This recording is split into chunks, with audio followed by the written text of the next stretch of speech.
Greetings, Legionnaires. Here we are today at the Field Museum. We were at Shed Aquarium yesterday, which was great, and it really doesn't do it justice, the video I captured. There's plenty more there. There's plenty more to see here. Look at this place. Just massive. Apparently it's some sort of kind of awning to cover. I'm not sure if that's for the snow or the ice to keep people from slipping on the way up here, but let's go inside and find out what's in store. Big reveal. Oh my goodness. Look at this place. Ooh, this is gonna be fun. Look at that, elephants. We'll go see them. And here we are up close with the elephants that were taxidermied apparently back in 1909? A long time ago. Or something close to that. Oh no, collected in 1906. Been here since 1909. Pretty impressive. Looks like there's kind of like a display over there that you can use to learn a little bit more. Impressive creatures. I prefer the living ones personally, but you know. There you go. And it's as if some wicked twist of fate. Where is Sue? She's not here, but there's like the T-Rex up there, so it's like used to be in this area, you can probably see, but she's been moved, unfortunately. Sue, you elusive beast. I will see you one day. Let's see if we can find remnants of her somewhere around here. So to give you guys some of an idea of what we're gonna try to do here, there is an upper level, a main level, and a ground level. Whoa, wait, Jurassic World, the exhibition? Oh no, all right. Okay, focus, Jimmy, focus. Okay, so basically I'm gonna try to go and try to hit as many of these as I possibly can and show you guys as much of the museum as possible. However, remember that these things change all the time, so by the time you watch this, there might be some things that have shifted, like Sue there. She's not there, but anyway, well, let's go hunting. So coming off the main area that we're in, kind of this main, like, big, I don't know if you want to call it an atrium, probably not, but anyway, we're gonna go off to the right. We came in down over there, but now we're gonna shift over into the Hall of Birds. Yes, I'm gonna try to pretend like I'm Kelsey Grammer here. Anybody watch Frasier? Okay, here you go. So you're gonna see a lot of exhibition-y type stuff of just animals that are taxidermied. So if you like the live things, maybe try to go to the zoos and things like that. But this is kind of an interesting way to like see these creatures, you know, and really appreciate the detail without them moving around, as it were. It sounds kind of morose when I say it like that, but hey, that's just what this is gonna be. Oh, this reminds me of our friends from yesterday. I hope there isn't a turnover rate where they come here afterwards. But as you can see here, you can kind of learn a little bit more and kind of have some information if you want. Horned puffin. Had to show a little love to the state bird of my home state, the loon. Yes, no, not everybody from Minnesota is a loon, but there it is. A crazy looking creature. Now, the one thing that's really fascinating about these guys, besides their call, their coloration, their eye, and all that, is that they can dive down to incredibly deep amounts, or depths, as it were, into water, and then they can can stay down there for a little bit and they come back up. It's for fishing, I believe. I'm gonna try to find out and report back. Just found out you could press different buttons here to get them to play bird calls, and you can hear that loon.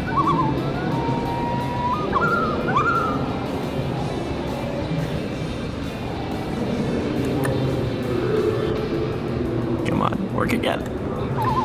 There we go.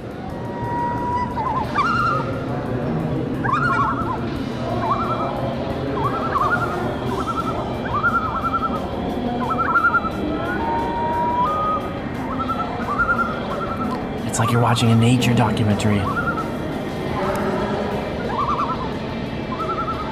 When you hear the loon's haunting cries, you know spring has arrived in the north. Once the ice melts, loons and other water birds return to sparkling lakes to feast on multitudes of fish.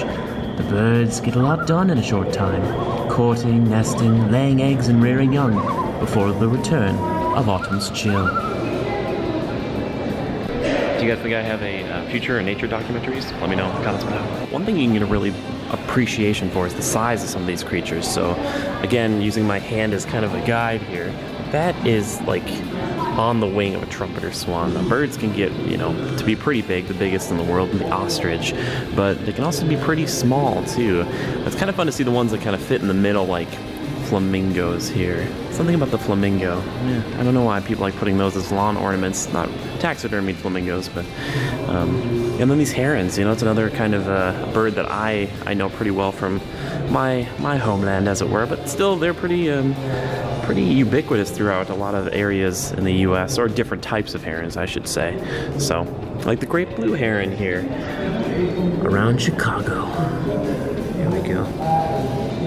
See, southern Florida and the West Indies. Yep. See, some are white. So you can kind of see, look how that tall that guy is. He's a tall bird. It's quite an interesting exhibit if you are unfamiliar with a lot of different types of birds around the world. So I appreciate it.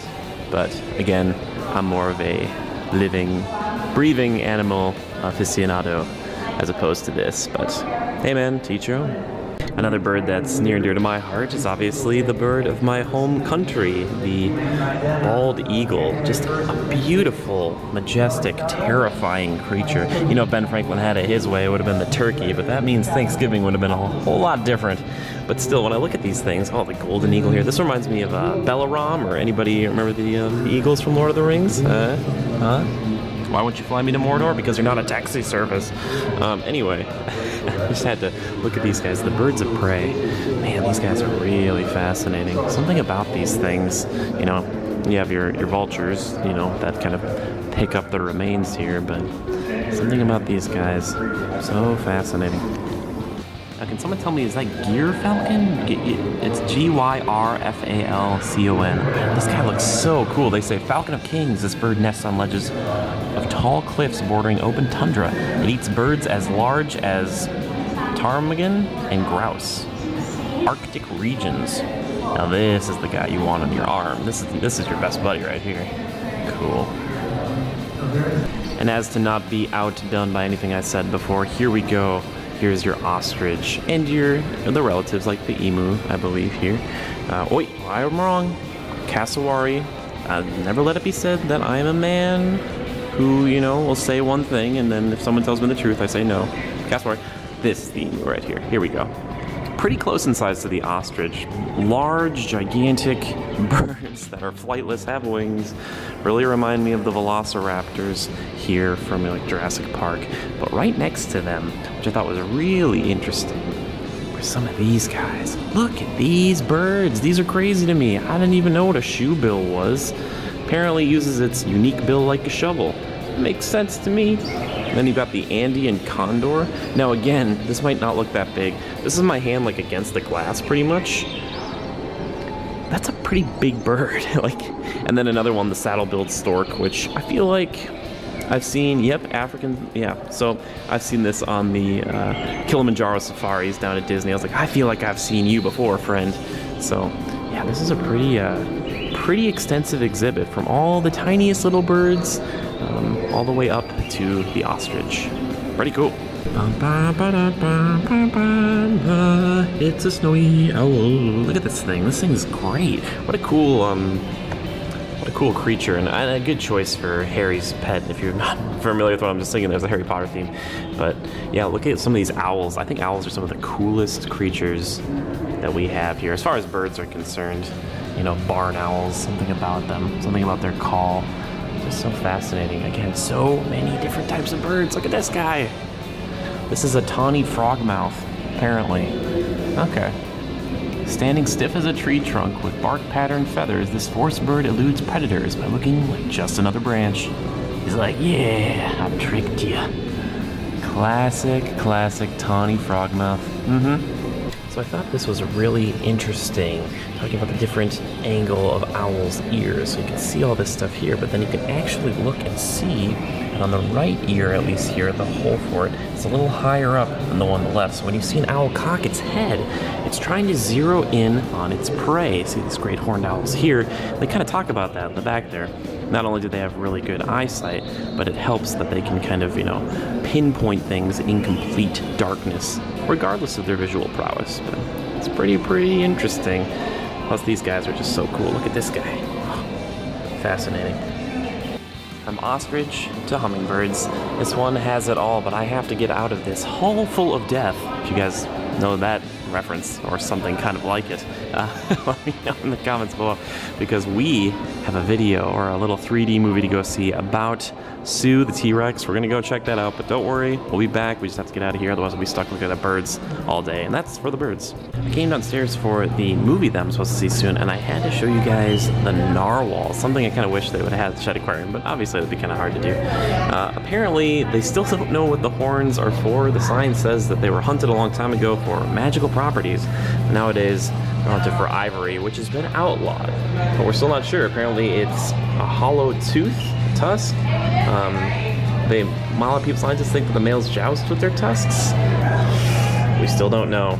To be determined eventually, but still, these are pretty massive creatures, and yeah, they're very cool. So, narwhal, that is your, if you didn't know about this animal, basically the unicorn of the sea. Okay, I stole that from Shed Aquarium, but yeah, you know what I mean. Alright, so we just finished waking the T-Rex, which was actually really good. It's a little departure from what we were doing every day. We're gonna get back to the regular tour here, but I would highly recommend it. You know, because Sue isn't here right now, I recommend seeing it if you can't see her, because it kind of talked about what makes Sue so cool. 90% completed T-Rex, like super cool. The fact that she exists at all is really cool. So I'd say go check it out. I thought it was better than the 4D shark experience we had over yesterday at the Shed Aquarium. So if you can go and you can pick one thing, go check it out. It's in a theater in the basement, which is pretty cool. But yeah, I really enjoyed it, but back to the tour. We're moving into Messages from the Wilderness and Mammals of Asia. Again, another sectioned taxidermy area here. The birds are right over there, as you guys probably see. So come and take a look with me at all these mammals. Quick pop quiz for you guys, though. Let's do some group names here. Okay, we were doing the birds earlier. Let me know in the comments below if you know the group word for a raven, or a bunch of ravens put together. What are they called? Yeah, a bunch of deer. Look at these guys. Oh, so cute. Makes me kind of sad, though. I'm not gonna lie to you guys. Like, all this stuff is very cool, and it's cool to see these animals, but it does depress me. I like to think that hopefully they died of natural causes, kind of like the animals you see at the zoo. I like to think that those ones were, you know, not able to live a normal life, so they have to live in captivity. But with these guys, it's like, I hope this ended well for you, but yeah. Going into Messages from the Wilderness, you can kind of see the different types of communities, as they call them here, the desert community, the Grand Canyon National Park area. Very interesting. I really like how they put this one together, because you can see that the center walkway we're going down kind of dark, but it's all highlighting, you know, the actual creatures themselves, which I think is really nice. Oh my gosh, look at that. Again, a moose, my hand, well, I guess it's not close enough, but still, moose face, my hand, you know, huge. Beautiful creatures. Oh yeah. Would not want to get on one of their bad sides, though. Definitely not. Oh, yeah. Bears. Bears are great. I like bears a lot. Oh, one of my friend's favorite bears is over here. We're gonna have to go see that in a second. I love bears. We're gonna do a sweet, sick bear montage. Are you ready? Let's do it. Cue the music.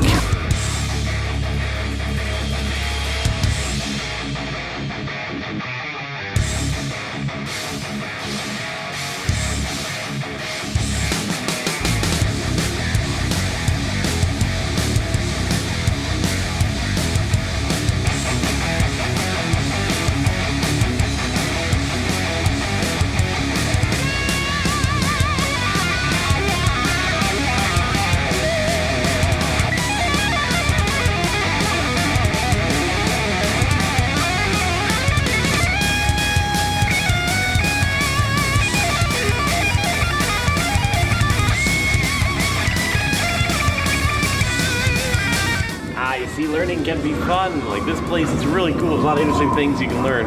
For example, polar bears normally seen alone. However, if you do see one, it's probably a mom with her cubs. Yeah, they don't usually hang out together, but unfortunately the polar bear's natural habitat is declining. The ice is melting, global warming, all that jazz. Not super duper fun, unfortunately, but yeah, it's kind of cool to see them a little bit. I remember seeing some of them back at the San Diego Zoo a long time ago, which was really cool. It kind of was sad to see them like in San Diego, which probably isn't the nicest climate for them, but you know, still, that one's for you, boss. You know, I know you like your polar bears. Every time I see a giant anteater, I think of my old collie, Rosie, and I know what you're thinking, what the heck are you talking about, Jimmy? But my old collie, she had a long snout like that, kind of a fluffy, floofy tail, so every time I see one, I think of my Rose. Such fascinating, weird-looking creatures, but yeah, this is a good way to see them up close and personal.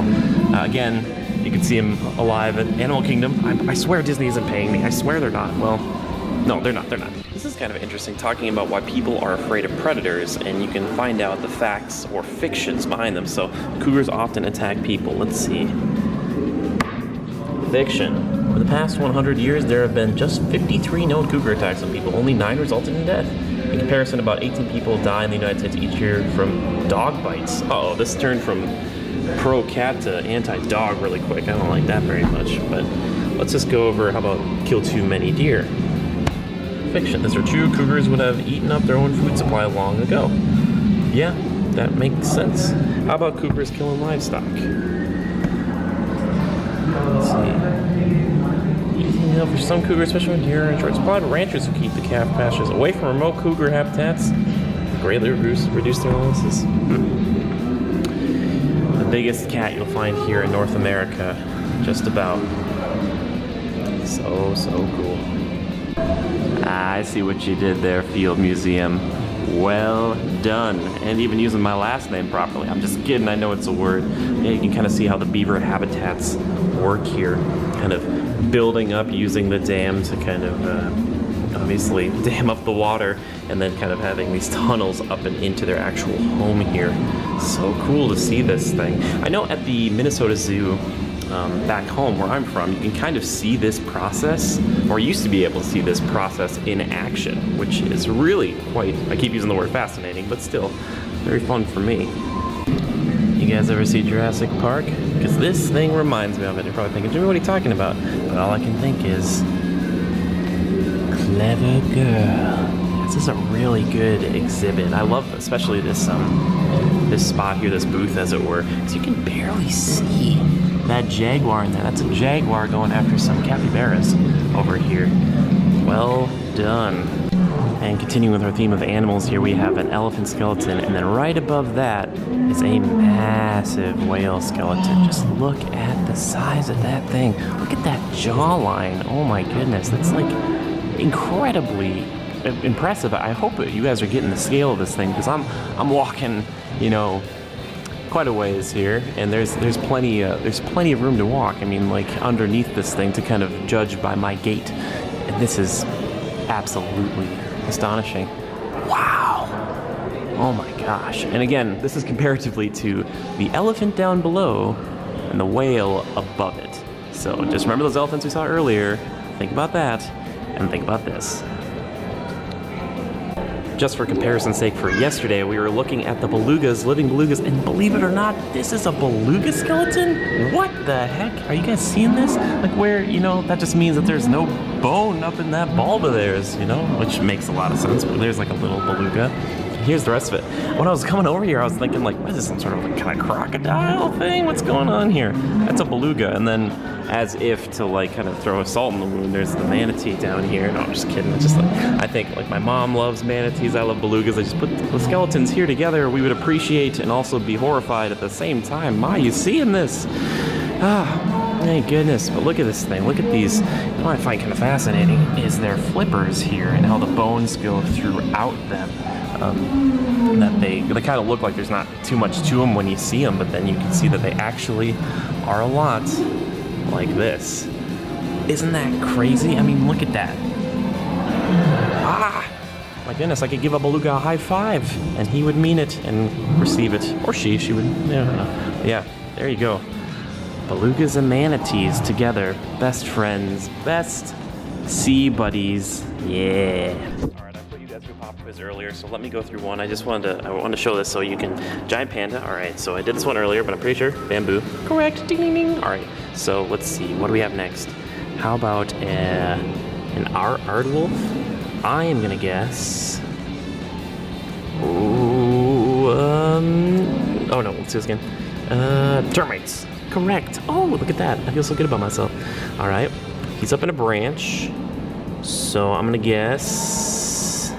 But try again. Dang it. Try again. Dang it. Try again. Dang it. Did they double up on these? Am I not gonna get this? This one's a liar. This one doesn't eat any of these things. Did I already? Yes, insects and fruit. No, not roots, worms, and fruit. Okay, that's kind of fun though. But there's a lot of little like interactive things you can do here, along with seeing all the different taxidermied animals. Get an appreciation for the size. And again, lots of stuff here. You could spend hours upon hours upon hours going for each and every one of them. So, oh, Panda Attack. That's from my old rock album. So to expedite this process a little bit, like I said, I can't show you guys everything here. Unfortunately, I don't have the time or probably the battery, but I wanted to just kind of walk through this so you guys can get a little bit of a feel for this exhibit. Really cool. All right, here we go.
We have a little performance out here. Let's just stop by and take a listen, shall we?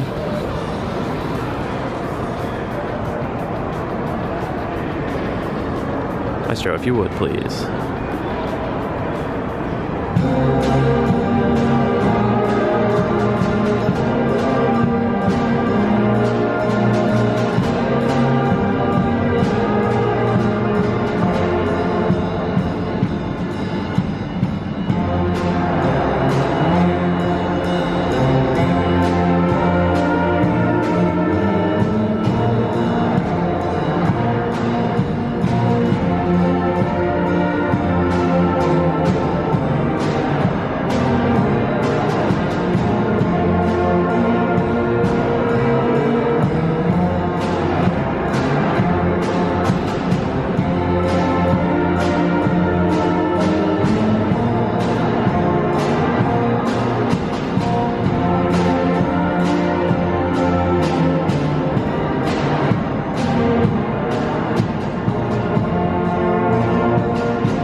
what I'm trying to find, where inside ancient Egypt is. Apparently it's downstairs, but what is an animal?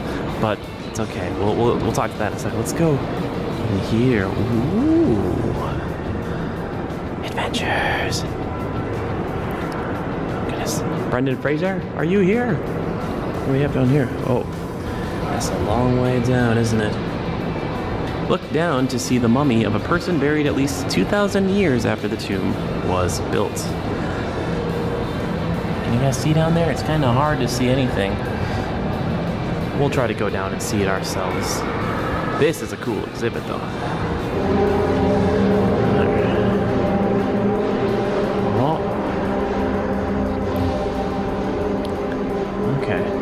So they have some information here. The hieroglyphs of the false door say. Ooh, guys, I feel like this is Indiana Jones in it right now. This is good. Wow. I want you guys to get appreciation for what we're looking at here. This is pretty substantial. Cool. This whole room here. So I actually went upstairs, we were downstairs, and it's like we're at like an archaeological dig site. Because when you walk around, that's how the exhibit is presented, which is really cool. Down the spiral staircase we go into the unknown.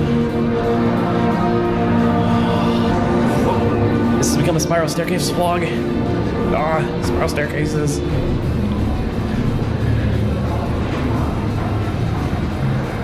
Going to the depths. We're going back in time.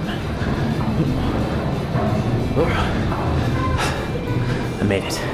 Alright, let's see what's down here. I believe we found the mummy we were looking at from above. I think, anyway. Yes, it is. So you guys can see up there's the little window we saw down here. And the first president brought this mummy to Chicago. Their first president, not the first president. George Washington was like, all right, let's put this mummy in Chicago, shall we? Fascinating. Always what you want to see when you're actually at an exhibit in a museum. Oh yeah, sure, artifacts are temporarily removed or stolen. Where are the fakes? Spot the fakes. Are you guys into antiquities? Can you spot the fakes? I can't. I'm not good at that. Apparently it's filled with fakes. These are all fakes. Oh, there you go. So apparently you can tell a fake here because for this one, for instance, the detail you see on the headdress are really well done, but apparently the face is much cruder. You can kind of see that the eyes are off a little bit, and it's not as refined as the top part. But then the problem starts to become if you find a piece of an antique or one of these things from a piece of a tomb, you might be getting something that is actually authentic, but it looks aged because of time. So it's sometimes hard to find out what's the real stuff and what's the fake stuff. So just make sure you know what you're buying, huh? Now we can actually see some of the mummies that have been preserved here. There's some sarcophagi that we can go back and look at. But look at this cool underground exhibit. This is a Memphis market way back, 2045 or 2450 BC, apparently. I didn't even know until like Assassin's Creed Origins that Memphis, wasn't just the name of a city in Tennessee. It was Memphis back in Egypt. So I'm learning things all the time. Thanks, Ubisoft. And you can kind of see here what they have on display. It's a pretty substantial exhibit. Here I'm guessing you can kind of see what the Nile looked like back in the day. Watch out for the hippos.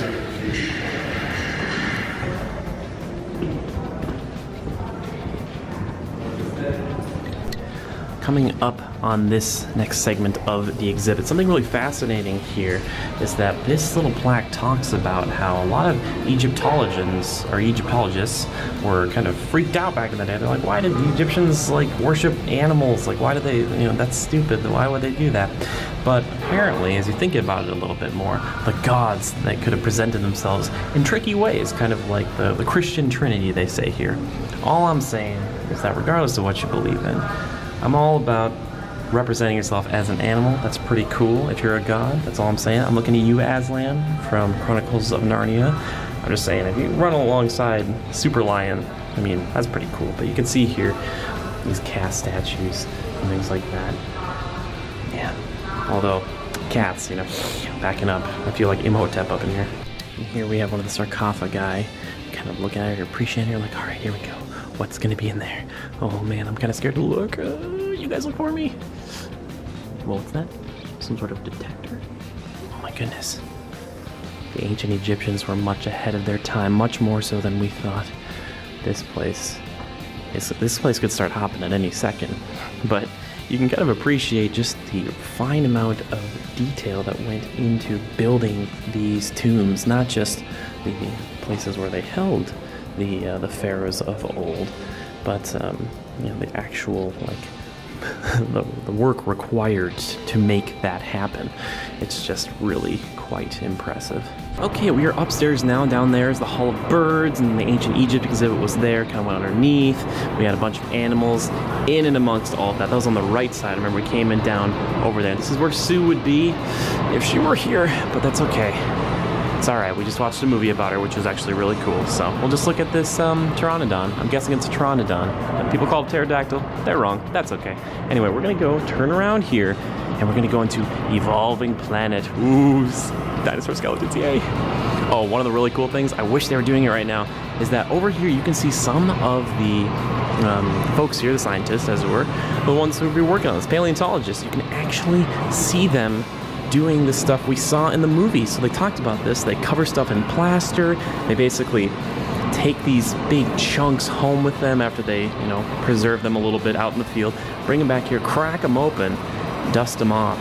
It takes a long time. They said about 1 hour out in the field is about 100 hours back in the lab. Fascinating, truly. But this is where you could see them at work here, kind of like picking stuff apart, you know, dusting it off, putting it together. Really cool. One of the things I like is like, please don't tap on the glass or we might mess up a millions of years of old fossil. That's really cool, but I wish they were working on it. But we're gonna head into Evolving Planet. Oh, dinosaurs, I can't wait.